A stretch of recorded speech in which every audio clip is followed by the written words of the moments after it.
The difficulty is that a lot of the symptoms of regular PTSD can be disguised and masked by the way that we adapt to the job in policing. And that sounds a bit strange. But if you think about it, the PTSD, one of the characteristic symptoms is hypervigilance, is a hyperarousal, an alertness, a jumpiness that's disproportionate to the environment and to what we need to be responding to. So like an overjumpiness. But in policing, a level of hypervigilance is expected, it's needed, it's necessary. So what's important is that we know, when has it become a little bit too much? When is it not tolerable? When is it not comfortable?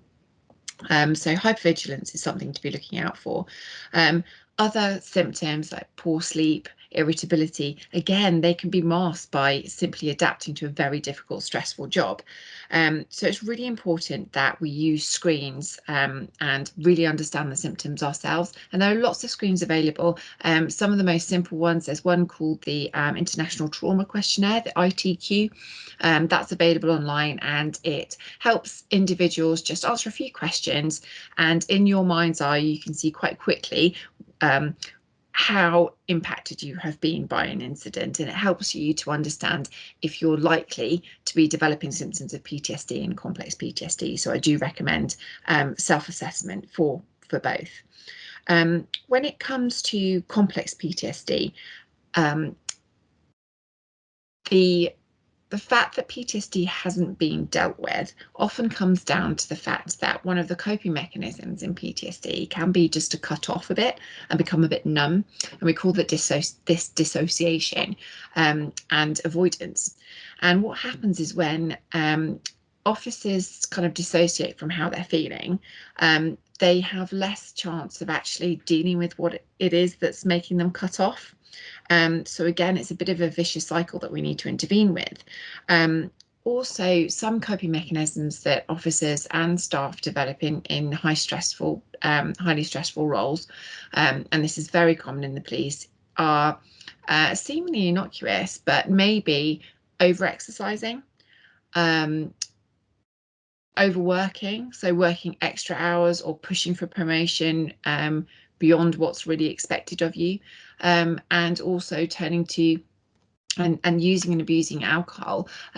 Alcohol can be can actually be quite constructive in low doses in the right social settings.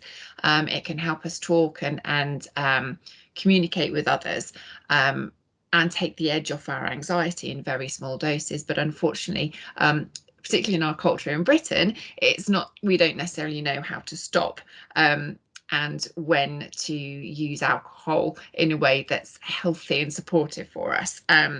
So being mindful of when we're starting to drink more regularly or a little bit too excessively, or relying on it to get to sleep at night. If we're over exercising, we're becoming very harsh and controlling with our sort of health regimes and what we eat. Even doing extreme sports or cold water swimming can be a way of trying to shock the body out of its discomfort. And in some circumstances, all these things can be okay, can be good for you, they could be a release. But when we're becoming over reliant on them, it's a real risk if we've got symptoms of PTSD, because they will mask the impact of this unprocessed trauma. And that's really the thing that we need to be dealing with.